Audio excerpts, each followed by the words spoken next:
গীতার কথায় জব্দ হলো কৃপান। সম্পূর্ণ জানতে দেখতে থাকো। গল্পের শুরুতেই দেখা যায় মেহেকের শ্বশুরমশাইকে কোর্টে গিয়ে সাক্ষী দিতে দেবে না ধীমান সেন, আর সেই জন্যই বাড়িতে চলে এসে রীতিমতো হুমকি দিতে থাকে। অঙ্কিত তখন বলে, আপনি এইভাবে আমার বাবার সাথে কথা বলতে পারেন না, আপনার কোনো অধিকার নেই এইভাবে কথা বলার। ধীমান সেন বলে, এই তুমি চুপ করো তো, তোমাকে এত বেশি কথা বলতে হবে না, নাক টিপলে দুধ পড়ে, আর তুমি এসেছো ধীমান সেনের সাথে কথা বলতে? কি ভেবেছো? হ্যাঁ, তোমার বাবাকে যখন হুমকি দিয়েছি তখন ওনাকে সেই হুমকি শুনতে হবে। উনি যদি কোর্টে যায় তাহলে কিন্তু অবস্থা খারাপ হয়ে যাবে। অঙ্কিত কিছুতেই ভয় পাচ্ছে না। আর অঙ্কিতের বাবা বলে, আমি যখন বলেছি কোর্টে যাব তো আমি যাব। এরপর গুন্ডারা অঙ্কিতের বাবার জামার কলার ধরলে তখনই মেহেক বলে, ধীমান সেন, আপনি কিন্তু আমার শ্বশুরমশাইকে অপমান করছেন, আর এটা কিন্তু একদমই ভালো করছেন না, এটা কিন্তু ঠিক হচ্ছে না। গীতা বৌদি যদি জানতে পারে তাহলে কিন্তু আপনাকে ছেড়ে কথা বলবে না। তখন গীতা বৌদির নামে ভয় দেখাতে শুরু করলে ধীমান সেন বলে, অ্যাডভোকেট গীতা কিচ্ছু করতে পারবে না, ওর কোনো ক্ষমতাই নেই যে ও কিছু করবে। এর মধ্যেই অঙ্কিতের বাবা বলে, গীতা কি করতে পারে আর কি পারে না সেটা ও বহুবার দেখিয়েছে, তাহলে কেন আমাকে সাক্ষী দিতে যেতে দিচ্ছেন না? আপনাদের যখন কোনোই ভয় নেই। এর মধ্যেই তখন অঙ্কিতের বাবার গায়ে হাত তুলতে গেলে চলে এসেছে গীতা। গীতা এসে বলে, আমাদের কুটুমের গায়ে হাত তুললে এর পরিণতি যে কী হতে পারে সেটা হয়তো আপনি জানেন না ধীমান সেন। আপনার এই বারবারন্ত আমি কিন্তু একেবারে শান্ত করে দিতে পারি। ধীমান সেন বলে, তুমি আবার এখানে এসেছো কেন? গীতা বলে, ওমা, এটা তো আমার কুটুম বাড়ি, আমার যখন ইচ্ছা আমি আসব, যখন ইচ্ছা আবার আমি চলেও যাব। শুনুন, আপনারা যে খেলাটা শুরু করেছেন সেটা শেষ করব আমি, অ্যাডভোকেট গীতা। এরপর ধীমান সেন বলে, গিনি মুখার্জি এই সব কিছুর পেছনে আছে। উনি আমাদেরকে যেভাবে সাহায্য করেছেন আর করছেন, ওনার এই দেখানো পথেই আমরা যদি হাঁটি এই জয় আমাদের হবে, আমরা সেটা নিশ্চিত। আর ঠিক তখন মেহেক বলে, গীতা বৌদি হেরে যাওয়ার পাত্রী নয়, গীতা বৌদি জিতবে, শেষ পর্যায়ে এসে গীতা বৌদিই জিতবে। ধীমান সেন বলে, কোর্টে উনি যাবে না সাক্ষী দিতে, উনি যদি কোর্টে যায় তাহলে কিন্তু একটা বিশাল কেলেঙ্কারি হবে, আমি এটা বলে দিলাম। এই হুমকি দিয়েই ধীমান সেন ঘর থেকে বেরিয়ে যায়। মেহেক তখন বলে, গীতা বৌদি, বিশ্বাস করো, ধীমান সেনের এই হুমকিতে আমি একটুও ভয় পাইনি, কারণ আমি জানি ধীমান সেন এখন গাড্ডায় পড়েছে, আর সেই জন্য গাড্ডা থেকে উঠতে চাইছে। তুমি আছো তো, আমাদেরকে মুক্ত করবে, সেটা আমি জানি, তাই আমার কোনো ভয় লাগছে না। গীতা তখন বলে, হ্যাঁ, মুক্ত তো তোমাদের করবই, ধীমান সেনরা যে অন্যায় করেছে তার শাস্তি ধীমান সেনরা পাবেই পাবে। এর মধ্যেই গিনির সাথে কথা বলছিল প্রলয়, আর বলে, গিনি, তুমি যেগুলো করছো অন্যায় করছো, তুমি এই রকমভাবে মানুষের সর্বনাশ করতে পারো না। ওই বস্তির লোকগুলো তোমার কি ক্ষতি করেছিল যে তুমি ওদের ক্ষতি করার জন্য উঠে পড়ে লেগেছো? গিনি তখন বলে, আমার কি ক্ষতি করেছিল এটা আপনাকে জানতে হবে না, আমার আরও অনেক বেশি টাকা চাই, টাকার জন্য আমি সব কিছু করতে পারি, আমার জীবনে টাকাটাই হলো মেন আসল লক্ষ্য। প্রলয় বলে, টাকা? টাকার জন্য তুমি অন্যের কাছে বিক্রি হয়ে গেলে? এইরকমভাবে নিজের আপনজনদের ক্ষতি করতেও তোমার হাত কাঁপছে না?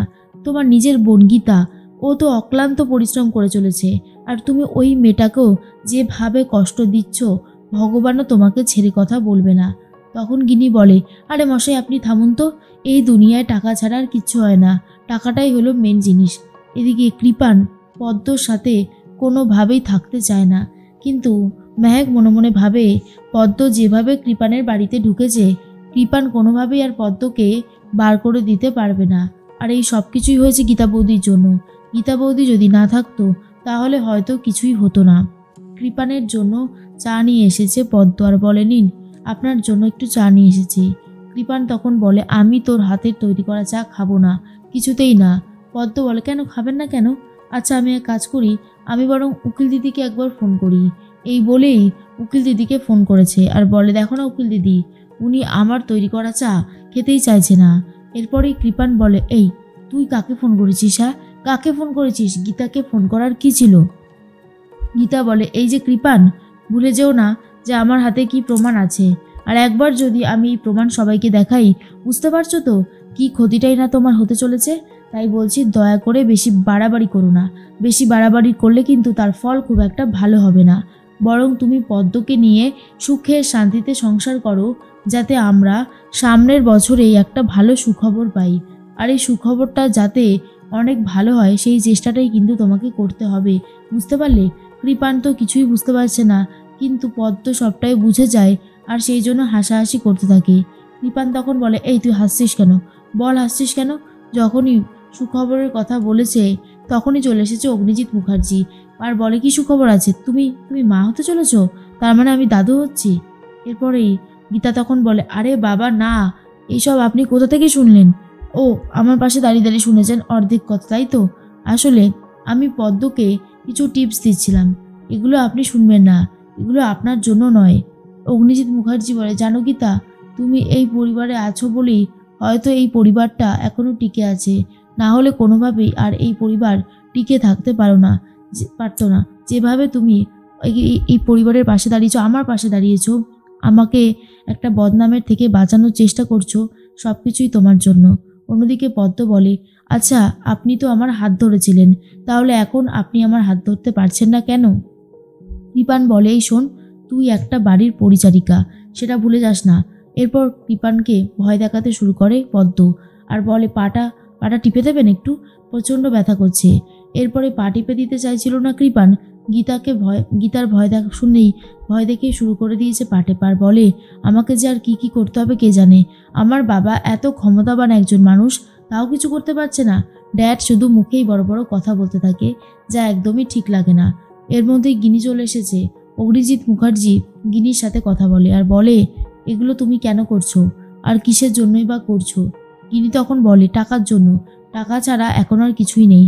আপনার বড় ছেলেকে বলুন আমাকে ডিভোর্স দিয়ে দিতে, আমি ডিভোর্স পেলে এই বাড়ি থেকে চলে যাব, আমি আর এই বাড়িতে থাকবো না। সাত্বিক তখন বলে, হঠাৎ করে ডিভোর্স? তুমি তো কখনো ডিভোর্স চাওনি। ডিভোর্স যদি চেয়েছিলাম আমি চেয়েছিলাম। এরপরেই গিনি তখন বলে, হ্যাঁ আমি চাইছি, এই বাড়িতে আমার দম বন্ধ হয়ে আসছে, এই বাড়ি থেকে আমি বেরিয়ে অনেক দূরে চলে যেতে চাই, যেখানে সাত্বিকের মতো কোনো পুরুষ থাকবে না, যেখানে থাকবে শুধুই শান্তি। এরপরেই স্বস্তিক তখন বলে, কিন্তু তুমি এইভাবে বড়দেরকে অপমান করছো কেন? কিসের জন্য করছো? ইনি বলে, বেশ করেছি। আর একটা কথা স্বস্তিক, এই যে আমার সামনে দাঁড়িয়ে আছে সাত্বিক মুখার্জি, এখনও হয়তো তুমি না থাকলে গীতার কাছে গিয়ে আই লাভ ইউ বলতে থাকে, একবার জিজ্ঞেস না হয় করে দেখো। তখনই গীতা বলে, দিদি তুই কিন্তু আবারও আমাকে অপমান করছিস, তুই এইভাবে আমাকে অপমান করতে পারিস না।